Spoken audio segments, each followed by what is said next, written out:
பாமக உங்கள்ட்ட தான் இருக்குதுன்னு நீங்க சொல்றீங்க. ஆனா எதிர்க்கட்சி தலைவர் எடப்பாடி நேற்று அன்புமணி அழைத்து கூட்டணி பேசி முடிச்சிருக்காங்க. இதை நீங்க எப்படி பாக்குறீங்க?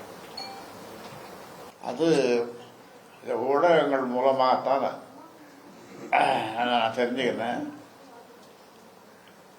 ஆனா அது பற்றிய முழு விவரம் எனக்கு தெரியல. ஆனா அவர் யாரோடு போய் கூட்டணி பேசினாலும் அது செல்லத்தக்கது கிடையாது. ஏனென்றால் அவரு அன்புமணியே ஒரு மோசடி பேர்வழி, அன்புமணியே ஒரு மோசடி பேர்வழி. அந்த மோசடி பேர்வழி கூட போய் கட்சிகள் கூட்டணி அமைப்பார்களா என்பது சந்தேகம். ஐயா சேரும் கூட்டணி வெற்றி கூட்டணி சொல்றீங்க. அந்த வெற்றி கூட்டணி எந்த கூட்டணி எப்போது அறிவிப்பீங்க? அது பொங்கலுக்குள்ள அறிவிப்போம். பொங்கலுக்குள்ள அறிவிப்போம். நேற்று நடந்த நிகழ்வு ஒப்புக்கொள்ள முடியாதுன்னு சொல்றீங்க. அப்படி இருக்கும் பட்சத்தில் அதிமுக கூட்டணி பேச்சுவார்த்தை நடத்த வாய்ப்பு இருக்கா? அதான் இப்ப நேற்று தான் இந்த செய்தி வந்திருக்கு. அதன் பிறகு இனிமே என்ன செய்யணுன்றது எங்களுடைய மூத்த தலைவர்கள் எல்லாம் நிர்வாக குழு அவங்கெல்லாம் கூடி அடுத்து நாம என்ன செய்யணும், இப்படி நடந்திருக்குது அப்படின்ற மாதிரி அவங்களுக்கெல்லாம் அதை சொல்லி செய்தி தெரிவிச்சு அவங்களுடைய கருத்துக்களை கேட்டு தான் நம்ம முடிவெடுப்போம். தன்னிச்சையா நான் முடிவெடுக்கிறது இல்லை எப்பவுமே. அன்புமணி இடம்பெற்ற கூட்டணியில நீங்க இடம்பெற வாய்ப்பு இருக்கா? இல்ல அன்புமணி இடம்பெற்றதால கூட்டணி புறக்கணிப்பீங்களா? என்ன சொல்றாரு? அந்த கூட்டணியில் நம்ம இடம்பெறுவோமான்னு கேட்கிறேன்.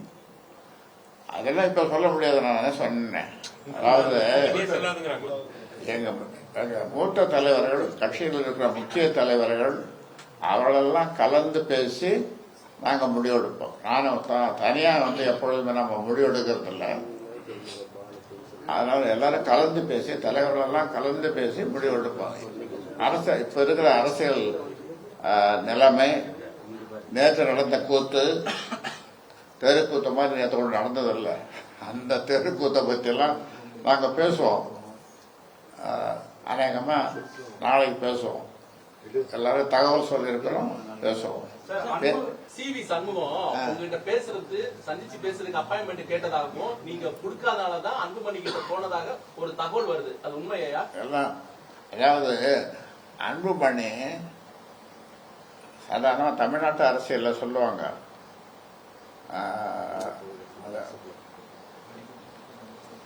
அண்டப்புழுகு, ஆகாச புழுகு, பவானி ஜம்ப காலத்தில் வடிகட்டிய புழுகு அப்படின்னு 3 புழுவை சொல்லுவாங்க மேடைகள்ல. ஒருத்தர் திட்டுகிறதுக்கு சொல்லுவாங்க. இப்போ 4வது புழுவு அன்புமணி புழு இருக்குது. ஃப்ரிட்ஜு, இந்த ஃப்ரிட்ஜ் அளவு ஒரு 10 பை வச்சிருக்காப்புல புழு. ஒன்னொன்னா எடுத்து விடுவோம். எல்லாம் புழு, ஒண்ணு கூட உண்மையா இருக்காது. நல்ல கூட்டணி அமைப்போம்னு சொல்லியிருந்தீங்க. அது திமுகவா அவங்களோட பேச்சுவார்த்தை நடத்துறீங்களா? இப்ப விஜய் அவர்கள் பார்ட்டி தொடங்கி இருக்கிறாரு தமிழக வெற்றி கழகம், அதுக்கும் ஒரு ஆப்ஷன் இருக்கு. அதாவது அரசியல்ல என்ன வேணாலும் நடக்கும். புரியுது? அரசியல்ல என்ன வேணாலும் நடக்கும், என்ன மாற்றங்கள் வேணாலும் வரும். அது 2 நாள் நாங்க தலைவர்கள் கூடி பேசுறோம். தலைவர்கள் கூடி பேசி கருத்து பரிமாற்றங்கள் வந்த பிறகு அதன் பிறகு நாங்க ஒரு முடிவை எடுப்போம். அந்த முடிவை எடுத்து உங்களுக்கு சொல்லுவோம். இதே மாதிரி கூட்டி சொல்லுவோம். தேர்தல் கூட்டணி குறித்து அதிமுக பொதுச் செயலாளர் எடப்பாடி பழனிசாமி உங்கள்கிட்ட இதெல்லாம் தொடர்பு கொண்டு பேசினாங்களா? எந்த தொடர்பும் இதுவரை வச்சு எந்த தொடர்பும் இதுவரை வைத்துக் கொள்ளவில்லை. ஐயா, அன்புமணியை மோசடி பேர்வழின்னு நீங்க சொல்றீங்க.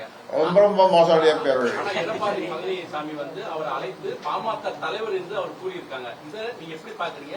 எடப்பாடிக்கு என்ன சொல்றீங்க? அதாவது இவன் போயிருப்பான், இவன் போய் அங்க மறுபடியும் ஒரு பொய்யை சொல்லி அன்புமணி புழுவுல ஒரு புழு எடுத்து விட்டுருப்பான். எடுத்து விட்டு இத்தனை சீட்டு பேசி இது பண்ணிருக்கேன்னு சொல்லியிருப்பான். இதை அந்த கட்சியில் இருக்கிறவங்க யாரும் அங்கீகாரம் பண்ணல. இதுவரைக்கும் அங்கீகாரம் பண்ணதா எனக்கு தெரியல. பண்ணிருக்காங்களா? இல்ல அங்கீகாரம் பண்ணிருக்காங்களா? அங்கீகாரம் பண்ணி தானே தேர்தல் கூட்டணி போட்டிருக்காங்க, ஒப்பந்தம் பண்ணிருக்காங்க. ஐயா இவரே சொல்லிக்கணும். கேளுங்க, இருங்க, நான் கேட்கிறேன். போதும்னு நினைக்கிறேன். ஐயா ஒரு நிமிஷம். ஐயா தைலாபுரம் தோட்டத்துல இருந்து தைலவரம்னு சொல்லிட்டு திமுக எதிர்பார்க்கிறதா சொல்றாங்க ஐயா. 2 நாள் போறங்க. அடிக்கடி சொல்ற மாதிரி போக போக தெரியும், 2 நாள்ல தெரியும். சூசகமா சொல்லுங்க ஐயா, மாநில கட்சியா தேசிய கட்சிங்களா? கூட்டணி மாநில கட்சியா தேசிய கட்சியா ஐயா சூசகமா சொல்லாங்க. அது தேசியமாகவும் இருக்கலாம், அது திராவிடமாகவும் இருக்கலாம், தமிழகமாகவும் இருக்கலாம். நான் எதுவும் சொல்ல விரும்பவில்லை, இப்பொழுது விருப்பமும் இல்லை. 2 நாள் நாங்கள் தலைவர்களெல்லாம் பேசிய பிறகு ஒரு முடிவுக்கு வருவோம். ஆக இப்போ யாரை பற்றியும் எதுவும் சொல்வதற்கு நான் தயாராக இல்லை, எந்த விமர்சனமும் செய்ய தயாராகவும் இல்லை. 2 நாட்களுக்குள் எடப்பாடியார் பேசுவார் என்று எதிர்பார்க்கலாம். 2 நாட்களுக்குள் எடப்பாடியார் பேசுவார் எதிர்பார்க்கலாம்.